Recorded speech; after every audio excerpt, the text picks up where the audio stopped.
الله أكبر الله أكبر.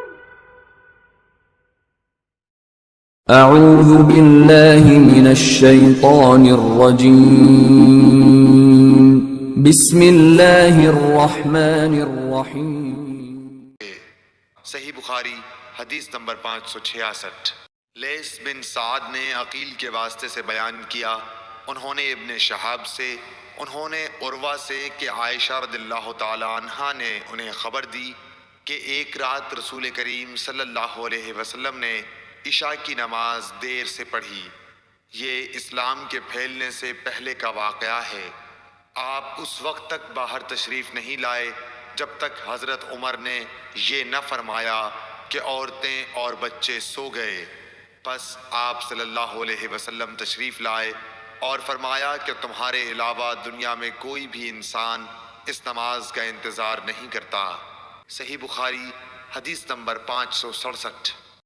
ابو بردہ نے حضرت ابو موسیٰ اشعری رضی اللہ تعالیٰ عنہ سے روایت کیا ہے، آپ نے فرمایا کہ میں نے اپنے ان ساتھیوں کے ساتھ جو کشتی میں میرے ساتھ حبشہ سے آئے تھے بقیع بطحان میں قیام کیا۔ اس وقت نبی صلی اللہ علیہ وسلم مدینہ میں تشریف رکھتے تھے۔ ہم میں سے کوئی نہ کوئی عشاء کی نماز میں روزانہ باری مقرر کر کے نبی کریم صلی اللہ علیہ وسلم کی خدمت میں حاضر ہوا کرتا تھا۔ اتفاق سے میں اور میرے ایک ساتھی ایک مرتبہ آپ کی خدمت میں حاضر ہوئے۔ آپ اپنے کسی کام میں مشغول تھے۔ کسی ملی معاملے میں آپ اور حضرت ابوبکر صدیق رضی اللہ تعالی عنہ گفتگو فرما رہے تھے، جس کی وجہ سے نماز میں دیر ہو گئی اور تقریباً آدھی رات گزر گئی۔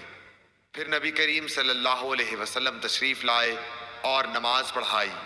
نماز پوری کر چکے تو حاضرین سے فرمایا کہ اپنی اپنی جگہ پر وقار کے ساتھ بیٹھے رہو اور ایک خوشخبری سنو، تمہارے سوا دنیا میں کوئی بھی ایسا آدمی نہیں جو اس وقت نماز پڑھتا ہو، یا آپ نے یہ فرمایا کہ تمہارے سوا اس وقت کسی امت نے بھی نماز نہیں پڑھی تھی۔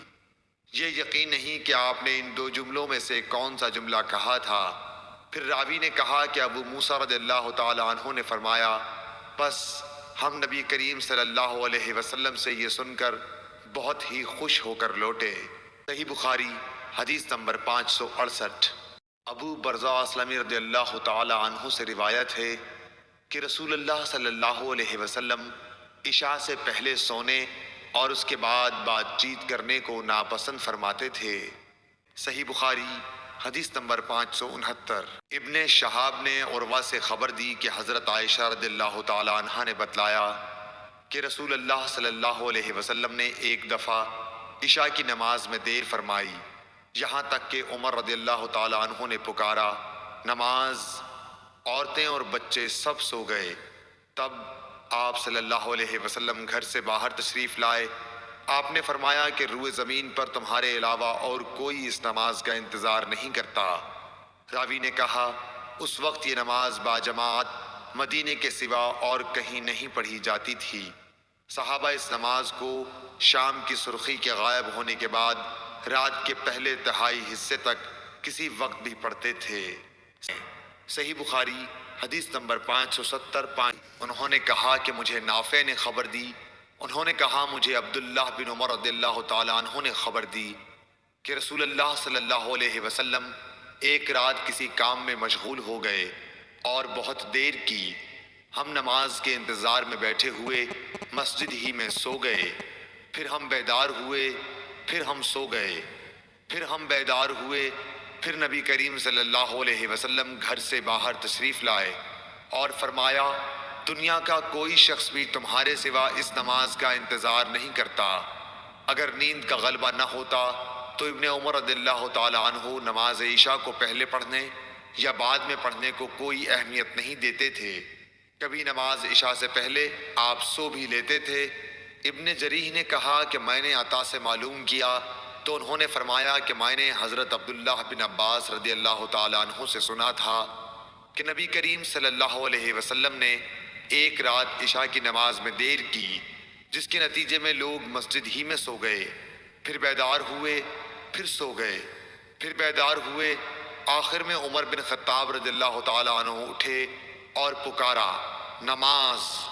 عطا نے کہا کہ ابن عباس نے بتلایا کہ اس کے بعد نبی صلی اللہ علیہ وسلم گھر سے تشریف لائے۔ وہ منظر میری نگاہوں کے سامنے ہے جبکہ آپ صلی اللہ علیہ وسلم کے سر مبارک سے پانی کے قطرے ٹپک رہے تھے اور آپ ہاتھ سر پر رکھے ہوئے تھے۔ آپ نے فرمایا کہ اگر میری امت کے لیے مشکل نہ ہو جاتی تو میں انہیں حکم دیتا کہ عشاء کی نماز کو اسی وقت پڑھیں۔ میں نے عطا سے مزید تحقیق چاہی کہ نبی کریم صلی اللہ علیہ وسلم کے ہاتھ سر پر رکھنے کی کیفیت کیا تھی۔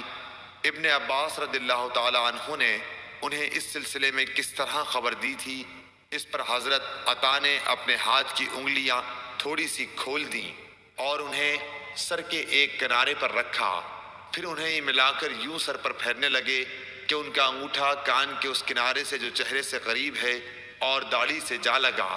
نہ سستی کی اور نہ جلدی، بلکہ اس طرح کیا اور کہا کہ پھر آن حضرت صلی اللہ علیہ وسلم نے فرمایا کہ اگر میری امت پر مشکل نہ گزرتی تو میں حکم دیتا کہ اس نماز کو اسی وقت پڑھا کریں۔